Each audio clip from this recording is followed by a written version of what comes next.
নমস্কার বন্ধুরা, চলে এসেছি দেখো কটা শিম নিয়ে। একদম শিমের শেষ মুহূর্ত। একঘেয়া শিম খেতে ভালো লাগে না তরকারি। আর এখন এমন সিজন, একটু তেল মশলা বেশি হলেই একটু পেট গরম হচ্ছে, তাই তোমাদের সঙ্গে চলে এসেছি সাদা মাটা একটা রেসিপি করতে। আশা করি তোমরা সকলেই খেয়েছো, কিন্তু আমি কিভাবে করব এটা টেস্টফুল, আমার সঙ্গে থেকে দেখো। আশা করি তোমাদের খুব ভালো লাগবে, খুব ভালো লাগবে। দেখো, তার জন্য একটা আলু নিয়ে নিয়েছি, দুটো টমেটো নিয়েছি, আর কটা শিম নিয়েছি। এগুলো ভালো করে কেটে বেছে আমি এগুলো সিদ্ধ করে নিয়ে ফিরে আসছি। বন্ধুরা, শিমগুলো নিতে হবে কিন্তু একদম এরকম মোটা মোটা দানা। এই রেসিপির জন্য অবশ্যই দরকার এরকম মোটা দানা। দেখো, আমি সব মোটা দানাওয়ালা এই শিম নিয়েছি। হ্যাঁ, তোমরা দেখিয়েছি, কিন্তু তখন তো দানা দেখানো হয়নি, তাই দানা এইরকম মোটা মোটা দানা অবশ্যই লাগবে। এই সময় পাওয়া যায়, এটা প্রথমে পাওয়া যায় না, এখনই পাওয়া যাবে, শেষের শিমেই পাওয়া যাবে মোটা মোটা দানা। একবার এই রেসিপিতে এইভাবে করে খেয়ে দেখো, দারুণ লাগবে। দেখো, এইগুলো আমি টমেটোটা সেদ্ধ দিয়ে দেবো, প্রেসারে দেবো, খুব ঝটপট, মানে 2 মিনিটের মধ্যে রেসিপিটা কমপ্লিট করবো।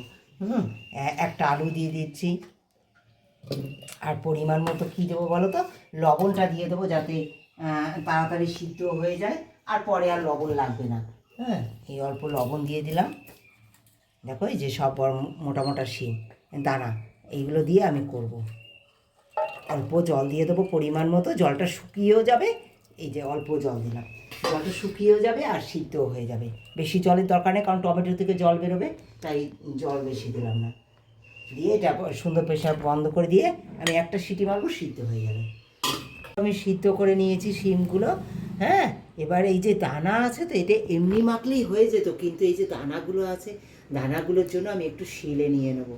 হ্যাঁ, আর দেখো এমনিও গলে যাবে, এই যে এমনিও মাখা হয়ে যায়, কিন্তু এই যে ছিলকাগুলো রয়েছে, ছিলকাগুলোর জন্য দানাটা অবশ্যই একটুখানি শিলে দিলে খুব ভালো মাখাটা হবে, খুব ভালো। দেখো, সিদ্ধ হয়েছে খুব ভালো। তো হাতে মাখলে না একটা আলাদা টেস্ট হয়। আমি একটুখানি ইয়ে করে নেবো, এগুলো শিলে আর দেবো না বন্ধুরা, হাতেই মেখে নেবো। তোমার সঙ্গে থাকো, আমি জাস্ট খালি কী দেবো দেখো, এই যে কালো জিরা রসুনটা একটুখানি বেটে নেবো। দেখো বন্ধুরা, আমি এই ম্যাশার দিয়ে ম্যাশ করে নেবো। হ্যাঁ, দানাগুলো একটু ভালো করে একটু চিপে দেবে, দানাগুলো তোমার পেস্ট হয়ে যাবে ম্যাশারে। তোমরা শিলে বাটতে চাইলে বাটতে পারো। হ্যাঁ, এবার দেখো, এই যে শিলে দেখো আমি বেটে নিয়েছি কালো জিরা রসুনটা। আমি ভাজবো না আর সিদ্ধও দেইনি, একবার এইভাবে খেয়ে দেখো না, লেবু রস দিয়ে। এই যে দেখো, তেঁতুল নিয়েছি। একটু তেঁতুল কী বলো তো, এই টমেটোর মধ্যে একটু তেঁতুল মেখে নেবো, এই নরম জায়গায় একটু তেঁতুলটা এইভাবে দিয়ে দেবো। তোমাদের লেবুর রস থাকলে লেবুর রসও দিতে পারো, কিন্তু এই যে শিমের একটা গন্ধ হয় না, এটার জন্য কেউ অনেকেই খেতে চায় না বাচ্চারা। আমার ছেলে তো একদমই ছোটোবেলায় খেত না, আমি এইভাবে করে দিতাম, আমার ছেলে দারুণ খেত, জানো না। হ্যাঁ, এই যে শিমের একটা ভটকা, দেখবে এই বয়স হয়ে গেলে শিমের একটা ভটকা গন্ধ হয়।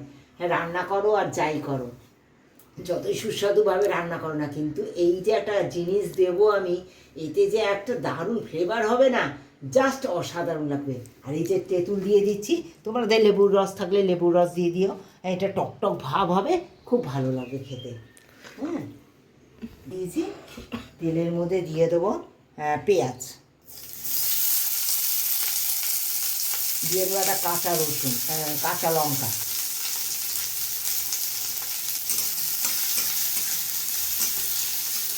ভেবে এগুলো ম্যাশ করে নেবো।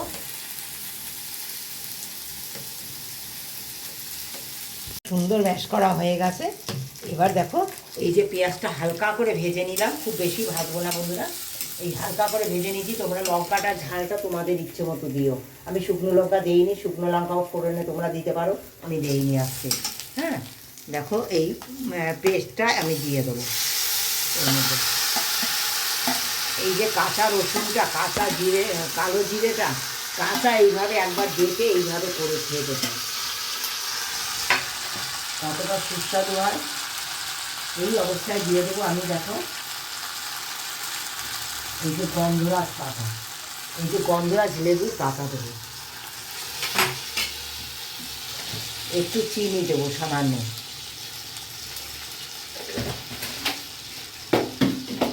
হলুদ দেবো বন্ধুরা, খেয়ে দেখো এই যে কি অসাধারণ, এই যে গন্ধরাজ লেবু পাতার যে কি অসাধারণ গন্ধ হবে আর এত সুন্দর স্বাদ হবে না, মানে তা ভাবার বাইরে। অনেক রকম তো খেয়েছো, একবার এইভাবে খেয়ে দেখো। আমার ছেলে একেবারেই খেতে চাইতো না, আমি এইভাবে করার পর থেকে বারবার চাই খেতে।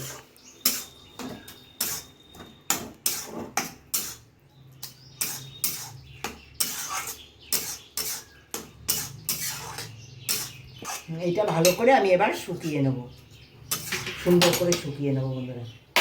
বন্ধুরা একদম রেডি হয়ে গেছে।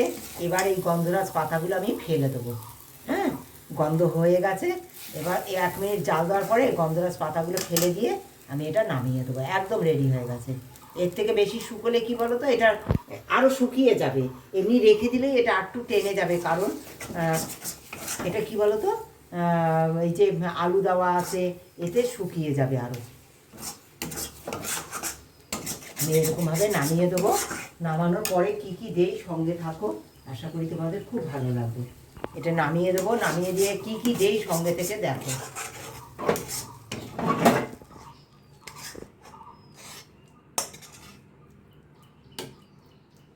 অনেক রকম খেয়েছো, একবার এইভাবে খেয়ে দেখো, দারুণ লাগে খেতে, দারুণ অসাধারণ লাগে রান্না, অথচ এত অসাধারণ লাগে তা ভাবার বাইরে, দারুণ লাগে। যারা খায় না, যে সমস্ত বাচ্চারা শিমের গন্ধের জন্য খেতে চায় না, তারাও খাবে। একবার এইভাবে খাইয়ে দেখো। একটু ধনে পাতাও দিয়ে দেবে তোমরা। হ্যাঁ, দারুণ লাগবে খেতে।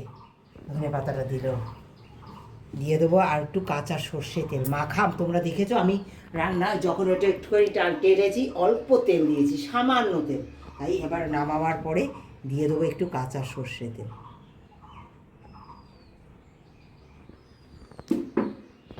কেমন লেগেছে রেসিপিটা একটা কমেন্ট দিয়ে জানিও। ভালোবাসা দিয়ে যারা পুরো ভিডিওটা দেখেছো তাদেরকে অনেক ধন্যবাদ, অনেক ভালোবাসা। শিম চলে যাচ্ছে এখন, একদম শেষ মুহূর্তে এই শিমটা পেয়ে যাবে। একবার তৈরি করে এইভাবে খাও।